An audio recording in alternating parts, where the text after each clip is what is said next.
Bismillahirrahmanirrahim. Alhamdulillahi rabbil alamin. Va la aqibatu lil muttaqin. As-salatu was-salamu ala Muhammadin va ala alihi va ashabihi ajma'in. Amma ba'd. Assalomu alaykum va rahmatullohi va barakatuh. Nabiy sollallohu alayhi vasallamning siyratini o'rganishdan va navbatdagi darsimizni boshlaymiz. O'tgan darsimizda Hamza ibn Abdul Muttalib roziyallohu anhu islomga kelganligini gapirib tugatgan bo'ldik. Tashqarida bo'lgan, ya'ni makkalik bo'lmagan kishilardan birinchi bo'lib G'afor qabilasidan Abu Zar G'aforiy roziyallohu anhu iymonga keldi. Abu Zar G'aforiy o'g'irlik, qaroqchilik bilan mashhur bo'lgan G'afor qabilasidan. G'afor qabilasi Qurayshni, ularni yerlarini o'tadigan va boshqa qabilalarni o'tadigan karvonlaridan pul olishlik evaziga agar pul to'lashmasa, ularni talon-taroj qilib, qaroqchilik hisobiga kun kechiradigan qabila edi. Abu Zar G'aforiy haq dinni istardi. Arablarni butlarga sig'inishligi, ularning bu zalolatidan nihoyatda bir norozi edi. Makkada Quraysh qabilasidan o'zini payg'ambarman deb da'vo qilayotgan bir kishining xabarini eshitganidan keyin ukasi Unays bilan Makkaga keldi.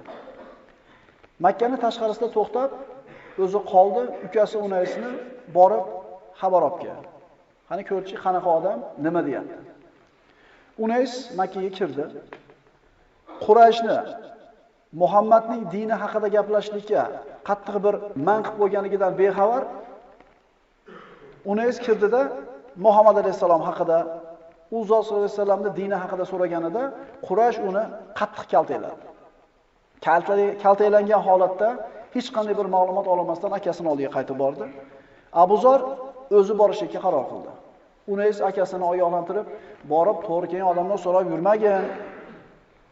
Makkada bu yangi din haqida gapirishlik man qilingan ish ekan dedi.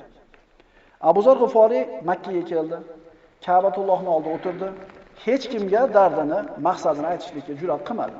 Chunki kim gapirsa bu to'g'rida, kim bo'lishidan qat'iy nazar albatta uni kaltaylashar edi. Bir kun o'tirdi Ka'baning oldida.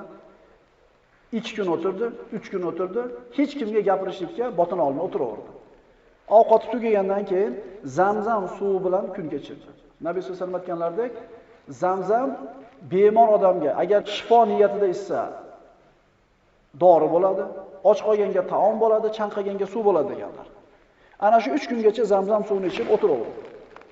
3-kun nihoyasiga yetib borar ekan, Abu Zar G'aforiy aytadi, 3-kuni kun tugayotganda Alloh Qurayshga, Makka ahliga hammasiga bir qattiq uyquni berdi. Ka'baning oldida mendan boshqa uyg'oq odam yo'q edi. Shu payt ikkita ayol kelib, Isof va Noilaga qarab sig'inib ibodat qilib qoldi. Mana shu Quraysh sig'ingan butlardan ikkitasi Isof va Noila. Qissasini aytib o'tganmiz. Ka'batullohning oldida zino qilishganliklari uchun Alloh taolo ularni toshga aylantirib qo'ygan edi. Keyinchalik Quraysh bularni o'zlariga iloh qilib olib sig'inishar edi. Isof bilan Noilaning oldida boyagi ikkita ayol ibodat qilib bo'lishganidan keyin Abu Zar kechi borib so'raychi, ayollar u ya'ni kaltadan qo'rqmasa bo'laveradi deb hali ayollardan Muhammadni yangi dini haqida nimani bilasizlar? Hali ikki ayol Muhammadning dinini nima qilasan? Isof bilan Noila turganda shularga ibodat qilishni o'rniga kimlarga qarab ketyapsan dedi. Abu Zar, "Ha nima? Bu bor yo'q ikki bitta zinokor edi" dedi. Ular sig'inadigan xudolarini haqorat qildi.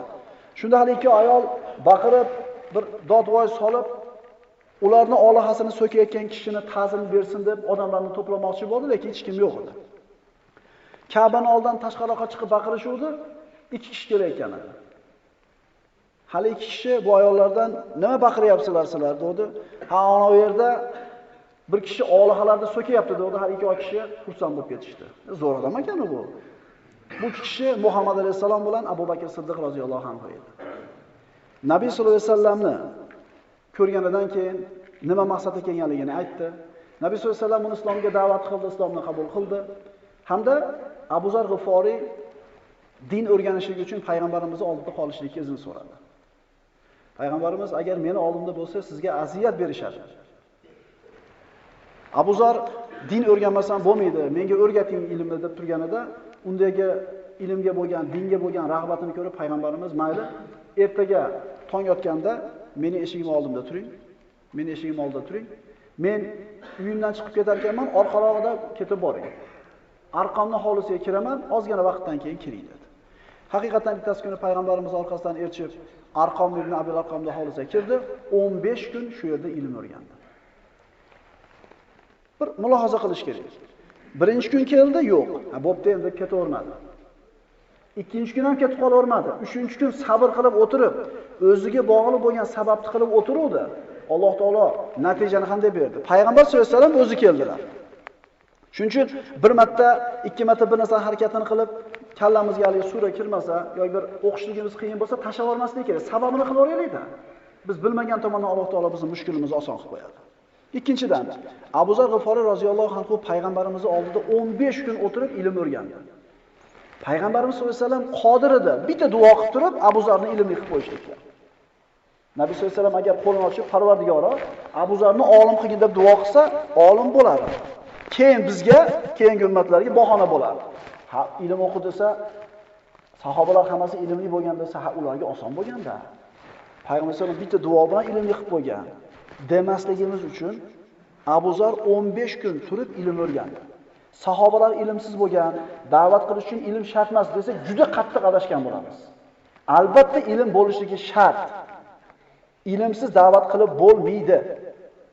15 kun payg'ambarimizdan sollallohu alayhi vasallamdan Abu Zar G'iforiy ilm o'rgandi hamda Makka dan ketar vaqt kelganda, "Ya Rasululloh, men uyimga ketay, javob bering." Nabiy sollallohu alayhi vasallam Abu Zarga, "Agar bu yerdan chiqib ketadigan bo'lsangiz, ketayotib islomga kirganligingizni birovga aytmang" dedilar. Chunki kim islomni izhor qilsa, albatta azoblanadi. Abu Zar yurakli kishi bo'lgan. "Ya Rasululloh, Allohga qasam, shahodat kalimasini Qurayshga e'lon qilmay chiqib ketmayman" dedi. Payg'ambar sollallohu alayhi vasallam indamadilar. Ya'ni toqatingiz ko'taradimi?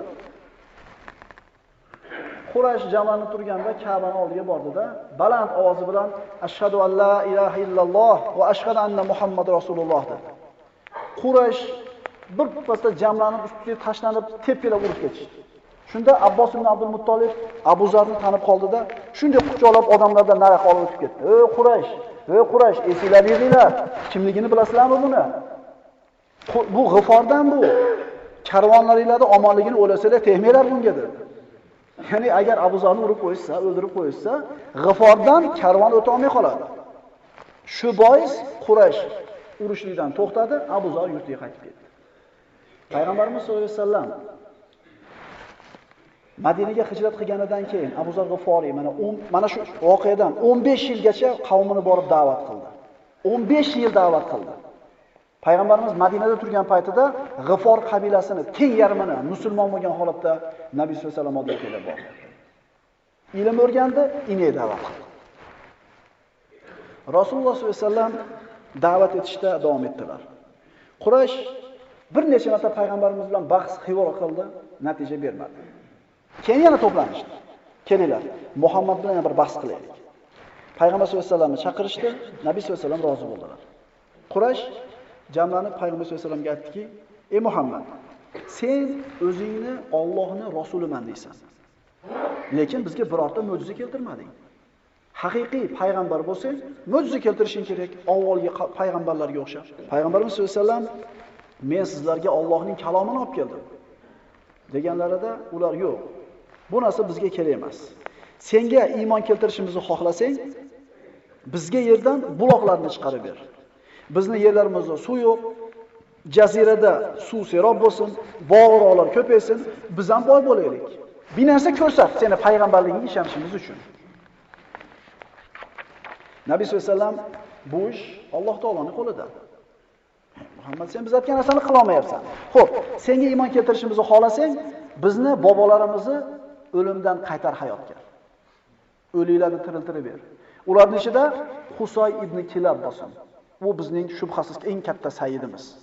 Nabiy sollallohu alayhi vasallam aytdilar, "Men o'liklarni tiriltirmayman. Alloh tiriltiradi. Bu Allohning ishi." Quraysh, talablarimizga javob bera olmayapsan. Sen aytasan, odam oldimga, mening oldimga farishtalar keladi deysan. Ki bizga bo'lmasa ana shu farishtalarni ko'rsat. Keyin seni payg'ambarligingga biz ishonaylik. Nabiy sollallohu alayhi vasallam, "Ularni ko'ra olmaysizlar. Farishtalar nurdan yaralgan. Inson har qancha tikilib qaramasin, ko'ra olmaydi. Agar Alloh taolo ko'rsatishini xohlamasa. Ko'ra olamiz deydi. Ko'ra olmaysizlar. Allohning ishi. Quraysh yana aytdi. Sen faqirsan. Faqir bo'lib turib, menga ergashinglar deyapsan. Sen boy bo'l.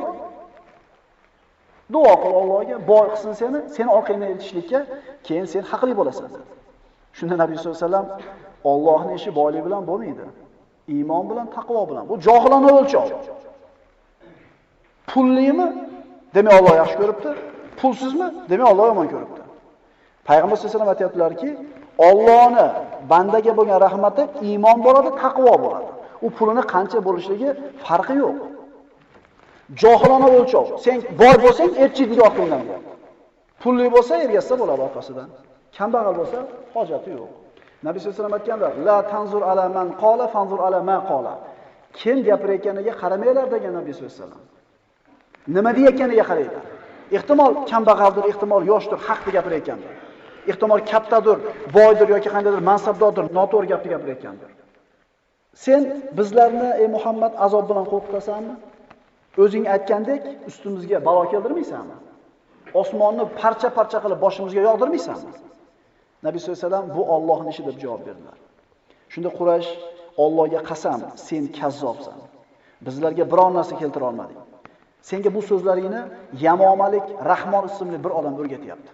Yamoma shahridan Rahmon degan odam senga o'rgatyapti bu gaplarni.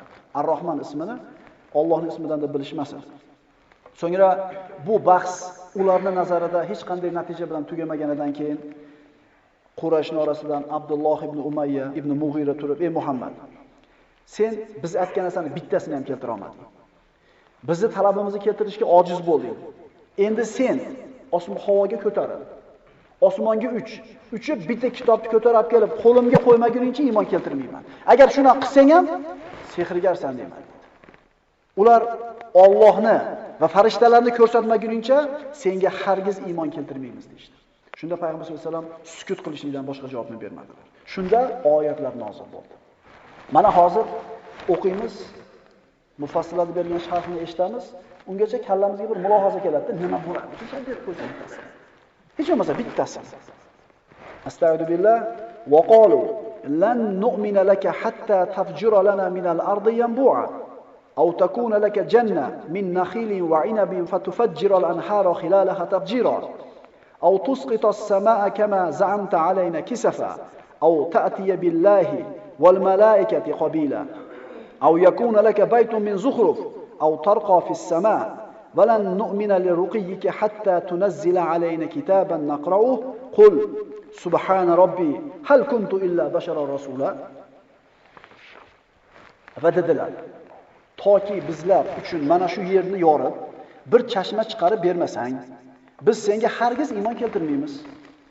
Yo sening xurmozor, uzumzor bog'ing bo'lib uning o'rtasidan yorib daryolar paydo qilmasang yoki o'zing da'vo qilganingdek osmonni ustimizga parcha-parcha qilib tushirmaguningcha yoki Alloh va farishtalarni oldimizga keltirmaguningcha yoki sening oltindan bir uying bo'lmagunicha yoxud o'zing ko'z oldimizda osmonga ko'tarilmaguningcha hargiz senga iymon keltirmaymiz.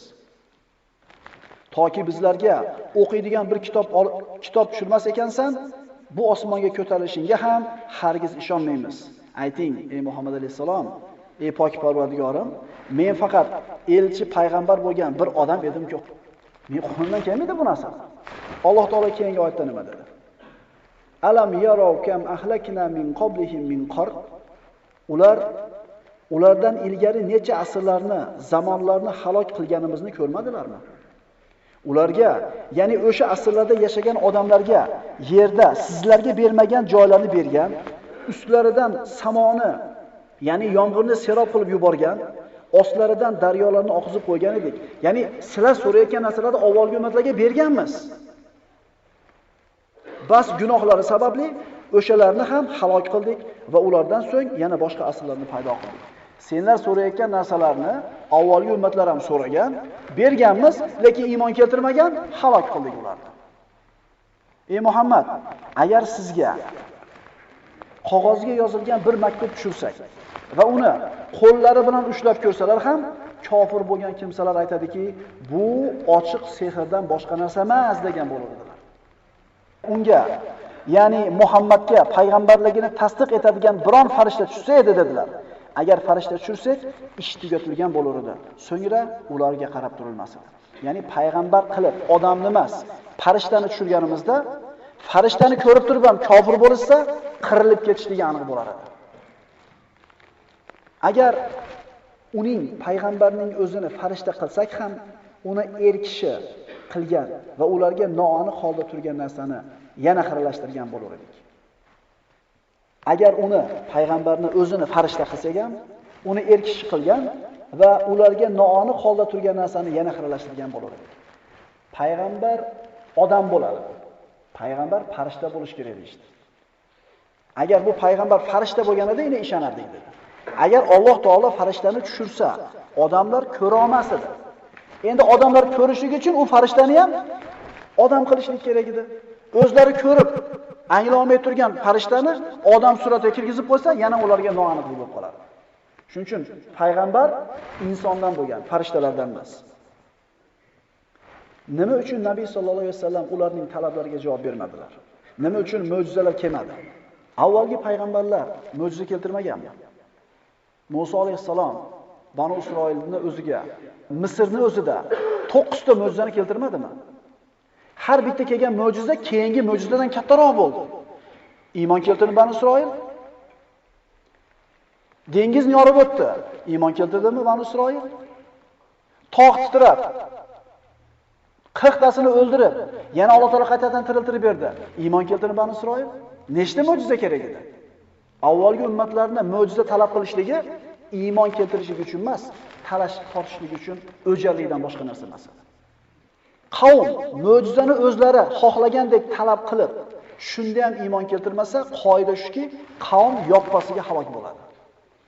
Solih alayhissalomga Alloh taolo mo'jiza qilib tuyani berdi. Mana payg'ambarlarning qissalaridan eshitganmiz, qisqacha takrorlab qo'yamiz. Solih payg'ambarni payg'ambar bo'lsang, sen bizga mo'jiza ko'rsatib ber, deyishdi qavmi. To'g'ri kelgan mo'jizani qabul qilavermaymiz. Mana bu tosh yorilsin, ichidan tuya chiqsin, katta bo'lsin, qizil bo'lsin, juni uzun bo'lsin, qonida falon oylik bolasi bo'lsin, bir kun tumshug'ini suvga tiqib, bir kunlik suvimizni ichib qo'ysin. U Solih alayhissalom ularga sizlar aytayotgan narsani duo qilib Allohdan so'rab bersam, iymon keltirasizlarmi? Ular ha deyishdi. Duo qildi. Xuddi ular talab qilgan sifatlari bilan tuya chiqdi. Iymon keltirishdimi? So'yib berib qo'yishdi. Lekin qavm yoppasiga halok bo'ldi.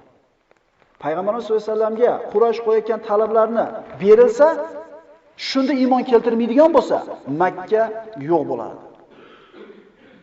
وَمَا مَنَعَنَا أَن نُرْسِلَ بِالْآيَاتِ إِلَّا أَن كَذَّبَ بِهَا الْأَوَّلُونَ. Alloh taolo nimaga payg'ambarimizdan so'ragan mo'jizani bermaganligini bayon qiladi. وَآتَيْنَا ثَمُودَ النَّاقَةَ مُبْصِرَةً فَظَلَمُوا بِهَا وَمَا نُرْسِلُ بِالْآيَاتِ إِلَّا تَخْوِيفًا. Ey Muhammad, mushriklar sizdan talab qilgan oyat mo'jizalarni yuborishdan bizni nima to'sdi? Faqat avvalgi ummatlar u mo'jizalarni yolg'on deganlarigina qaytardi. Samud qabilasiga ochiq mo'jiza bo'lgan tuyani ato etganimizda uni inkor etdilar va oqibatda qirilib ketdilar. Biz mo'jizalarni faqat bandalarimizni halokatdan qo'rqitish uchungina yuboramiz. Mana nima uchun payg'ambarimizdan talab qilgan mo'jizalar berilmadi. Alloh qodir zot, xohlasa berar edi, lekin Alloh taolo bir hakim zot. Jibril alayhissalom payg'ambar sollallohu alayhi vasallamning oldiga mana shu bahsdan keyin kelib aytdiki: "Ey Muhammad, Alloh meni sizning oldingizga yubordi. Agar xohlasangiz, bulardan yetayotgan ta'na dashnomlarga sabr qiling. Xohlasangiz, ular so'rayotgan hamma mo'jiza beriladi. Agar hamma mo'jiza berilsa, iymon keltirmasa, Makka yoppasiga qirilib ketadi. Nimani tanlaysiz ya Rasululloh?" Rauf Rohim bo'lgan, qavmiga bir rahmdil bo'lgan Nabiy sollallohu alayhi vasallam qavmini o'jarligini bilganidan, iymon keltirmasligini ko'rganidan keyin men sabr qilaman dedilar. O'zlaridan bo'lmasa, shoyat zurriyotlaridan Allohni yakka deydigan kishilar chiqsa. Lekin payg'ambar sollallohu alayhi vasallam aytamiz-ku, hayotini har bitta holatida bizga mukammal ibrat bo'lgan kishi. Qo'lida javob beradigan qilichi bor edi payg'ambar sollallohu alayhi vasallam. Indamasdan dashnonni eshitib qolib ketaverdi. Nimaga? Qavmini pelini bilar edi. Yana bir hiylani qo'llashdi. Nazr ibn Xoris. Qur'onda 7 ta yoki 8 ta o'rinda eskilardan qolgan afsonalar va qalu asatirul avvalin 7 yoki 8 marta shu oyat tushgan bo'lsa, mana shu Nazr ibn Xorisga bo'lgan javob edi bu. Nazr ibn Xoris asli makkalik bo'ladi, Toifda yashaydi. Ko'p sayohat qilganligidan har xil millatlar, qabilalar, xalqlarni tarixi, afsonalari, ertaklari, to'qimalarini ko'p biladi. Uni Toifdan chaqirib kelib aytishdiki, qayerda Muhammad odamlarni to'plab dinini gapirmoqchi bo'lsa, shart turda o'zingdagi afsona, xurofotlaringni boshla. Odamlarni Muhammaddan chalg'it. Nazr ibn Xoris ishini boshida bu hiylasi ularga foyda berdi. Payg'ambar sollallohu alayhi vasallam da'vat qilmoqchi bo'lsalar, Nazr ibn Xoris turardida o'zini afsonalarini, ajoyib, ertak, xurofotlarni aytar edi. Endi boshida odamlar jozibador hikoyalar eshitishdi. Keyin vaqt o'tdi, odamlar undan zerikishdi. Nazr ibn Xoris ana shu afsonalarni gapirib turib, tugatib bo'lgandan keyin bima Muhammad xoyrun minni. Huwa yuhaddis bil asatir va ana uhaddis bil asatir. Muhammadda mendan nima oshcha joy bor? U ham afsona aytayapti, men ham afsona aytayapman. Mana shu va qalu asatirul avvalin oyati Nazr ibn Xoris haqida nozil bo'ldi. Shuncha ish, Qurayshning shuncha qilgan ishi foyda bermaganidan keyin Abu Jahl sabr qilmadi. Nabiy sollallohu alayhi vasallam aytadilar, har bitta ummatning fir'avni bor. Bu ummatning fir'avni Abu Jahl, Amr ibn Hishom. Abu Jahl aytdi, bo'ldi, endi sabr qila olmayman dedi. Qo'yinglar, men Muhammadni o'ldiray dedi. Agar Muhammadni o'ldirsam, Bani Abdul Muttolib meni o'ldirmoqchi bo'lsa, xoliylar himoya qilinglar meni, xoliylar tashab qo'yinglar. Farqi yo'q. Men Muhammadni o'ldiray, shu mushkulani hal qiling. Quraysh o'ldir, biz seni albatta himoya qilamiz dedi. Reja bo'yicha Payg'ambar sollallohu alayhi vasallam namoz o'qib turganida boshini tosh bilan urib, yorib o'ldirmoqchi bo'ldi. Nabiy sollallohu alayhi vasallam Ka'batullohni tavof qilib namoz o'qir ekan, odatda sajda qilganlarida juda uzoq vaqt sajda qilardilar. Boshlarini ko'tarmasdan sajdada ko'p turardilar. Nabiy sollallohu alayhi vasallam tavof qilib bo'lib sajda qilishlikka turganlarida Abu Jahl juda katta bir xarsang toshni qo'y ko'tardi, og'irligidan zo'rg'a qadam bosib keldi. Nabiy sollallohu alayhi vasallam yaqinlashganidan keyin go'yo bir narsadan qo'rqqandek toshni shunday tashatdi, qochib qoldi. Qaytib Qurayshning oldiga kelganida, senga nima bo'ldi? Qochib kelding dedi. Ko'rmadinglar men ko'rgan narsa. Nimani ko'rding? Umrimda ko'rmagan nihoyatda katta bahaybat bir tuya og'zini katta ochib menga hujum qilib keldi dedi. Ha, aynib qolsan sen dedi. Hech narsani ko'rmadik dedi. Bu mo'jiza tufayli Nabiy sollallohu alayhi vasallam mana shu holatda Abu Jahldan bir aziyat ko'rmadilar. Musulmonlarga qattiq azoblar boshlandi shundan keyin. Ular shunday hukm chiqarishdi.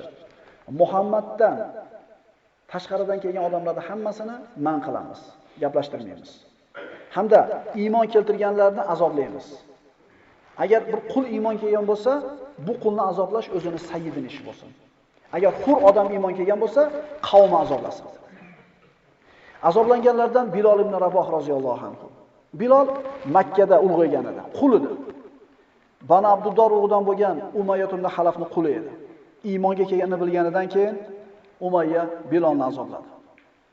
Umayya kun issiq bo'lgan paytda Makkani tashqarisiga Bilolni olib chiqib ketib, kiyimlarini yechirib, qaynab turgan qumga yotkizib qo'yar edi. Bu yetmaganda kuraklarga qamchi bilan urib, qonlarni oqizar edi. Hamda yerga yotkizib turib, ustiga 2 yoki 3 kishi zo'rg'a ko'taradigan xarsang toshni bostirib qo'yar edi. Bilol roziyallohu anhu faqatgina ahadun ahad deyishdan boshqa narsaga ko'nglini burmas edi. Keyinchalik Biloldan nimaga endi ahadun ahad kalimasini tanlading? Ya'ni Allohning yakkaligiga ishora. Deganda, meni azoblashayotganda har xil kalimalarni aytib ko'rdim. Lekin bularning ichida ularni eng g'azablantirgani ana shu ahad bo'ldi deydi. Ya'ni ularni g'azablantirish uchun aytdim deydi. Umayya qattiq azoblar ekan, Bilol sabr edi. Azoblab charchab ketganidan Umayya Bilolni turgizib, bo'yniga sirtmoqni solib bo'g'ib, Makkani tenteklar yosh bolalarning qo'liga berib qo'yardi, so'daray berib toshbo'ron qilib urishardi. Aybi Allohni yakka deb qo'yganligi. Azoblanganlarning ichidan Banu Muammil urug'idagi bir ayol iymonga kelgan edi. U ayolni azoblashlikni Umar ibn Hattob o'zini zimmasiga oldi. U paytda kofir edi. Bu Banu Muammir urug'idan emas Umar, lekin musulmonlarga bo'lgan nafrati qattiqligidan o'zi tashabbusi qildi o'zi. Men azoblab beraman.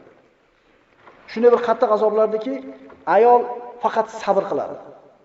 Qattiq azoblab turib, charchab ketganidan to'xtab turib aytardiki, hali ayolga meni kechirib qo'y, seni azoblashingdan to'xtab qolganligimga kechirib qo'y. Men charchaganimdan to'xtadim. Dam olib olay, yana azoblayman seni derdi. Musulmonlarga qattiqligi shu darajada edi. Musulmonlarga eng qattiq kishilar Abu Jahl bilan Umar ibn Xattob edi. Azoblanganlarning orasida Yosirning oilasi, oli Yosir. Nabiy sollallohu alayhi vasallam bu xonadonga bashoratni aytdilarki, "Sobron ya ali Yosir, fa inna mawidakumul janna." Yosir Omir al-Kindi Makkaga bir yo'qolib qolgan akasini boshqa akalar bilan yig'ilishib istab kelishadi. Topisholmaydi. Qolgan aka-ukalari ketishadi, Yosir Makkada qoladi. Makkada qolar ekan, Banu Mag'zum urug'idan bo'lgan Abu Huzayfa ibn Mughirani himoyasiga o'tdi. Ya'ni o'sha davrda odatiga ko'ra bitta odam himoyasiga olsa yana yasharadi dedi. Bu Abu Huzayfa Yosirning axloqini, odamgarchiligini, sifatlarini ko'rib yaxshi ko'rib, o'zini cho'risiga Sumayya binti Hibotga uylab qo'ydi. Endi bularning o'g'li mana Ammor tug'ildi. Ammor ibn Yosir Dorul Arqamda Payg'ambar sollallohu alayhi vasallamdan islomni o'rgandi, iymonga keldi. Kelib ota-onasini da'vat qilganida hech ikkilanmasdan birinchilardan biri ular ham iymonga kelishdi. Banu Mag'zum qabilasi bularni azoblashlikka turdi. Banu Mag'zum mana Abu Jahlning urug'i. Ularni azoblashlikda Abu Jahl ustida turdi. Misli ko'rilmagan mehnat va azoblarni soldi. Sahroga olib chiqaradi ularni. Kiyimlarni yechirib turib, kun issig'ida temirdan bo'lgan kiyim kiygizib qo'yardi. Temir qizdirdi, badani kuyar edi. Ularni suvsizlik bilan, o't bilan azoblab qiynar edi. Nabiy sollallohu alayhi vasallam shu paytda o'tib ketar ekanlar, Yosir oilasini azoblanayotganini ko'rib turib, qo'lida hech qanaqa chorasi yo'q, hech qanaqa yordam bera olmaganidan ichlari ezilib Nabiy sollallohu alayhi vasallam aytadilar: "Ey Yosir oilasi, sabr qilinglar. Sizlarni albatta boradigan joylar jannat" deb qo'yadi. Bu so'z ularning qalbiga taskin beradi. Ular sobit turishardi. Abu Jahl Sumayyani azoblar ekan, qattiq bir azoblab turib, Payg'ambar sollallohu alayhi vasallamni haqorat qildi. Shunda Sumayya ham haqorat qildi Abu Jahl. Qorniga nayzani tiqib, Sumayyani qatl qildi. Islomda birinchi shahid bo'lgan musulmon bu ayol kishi. Bu Sumayya binti Hibot roziyallohu anha. Mana shu sharaf u oila uchun o'zi yetarli katta sharafdir. Islom yo'lida birinchi shahid bo'lgan kishi. Uning orqasidan Abu Jahl Yosirni azoblashga o'tdi. Uni ham qiynab azoblar ekan, shahodat kalimasini aytib turib, u ham shahid bo'ldi. Ikkinchi shahid bo'lgan musulmon Yosir, Ammorning otasi. So'ngra bu ummatning Firavni Abu Jahl Ammorga qarab keldi. Uni shunday azobladi, tinimsiz azoblaganidan Ammor bu azoblarga sabr qila olmadi. Abu Jahl Allohga qasam, Muhammadni dinidan qaytmasang, uni so'kmasang seni hech qachon tark qilmayman dedi. Azobni to'xtatmaganidan Ammor Payg'ambar sollallohu alayhi vasallamni so'kdi. Abu Jahl bunga ham qanoatlanmadi-da, yo'q dedi. Qo'yib yubormayman seni dedi. To dedi, mana yerda o'marib ketayotgan hasharotni meni Robbim demagunicha seni hargiz qo'yib yubormayman dedi. Azobni qattiq qildi, ana shu hasharotni meni Robbim deyishlikka majbur bo'ldi. Musulmonlar o'rtasida Ammor dindan qaytdi degan gap tarqaldi. Majbur bo'lgan holatda aytgan edi. Shunda Payg'ambar sollallohu alayhi vasallam oldiga mahzun, yig'lagan holida kelib, "Ya Rasululloh, onamni, otamni o'ldirishdi. Meni qattiq azobladilar. Sabr qila olmasdan sizni so'kishga majbur bo'ldim. Yana hasharotni Robbim ham deyishga majbur qilishdi" dedi. Raufur Rohim bo'lgan Muhammad Mustafa sollallohu alayhi vasallam nima dedilar?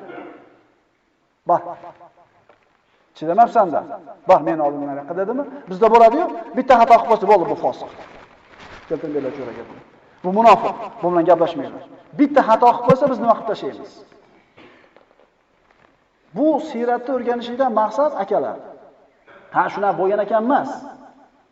Eshitib qo'yish emas, ibrat olaylik.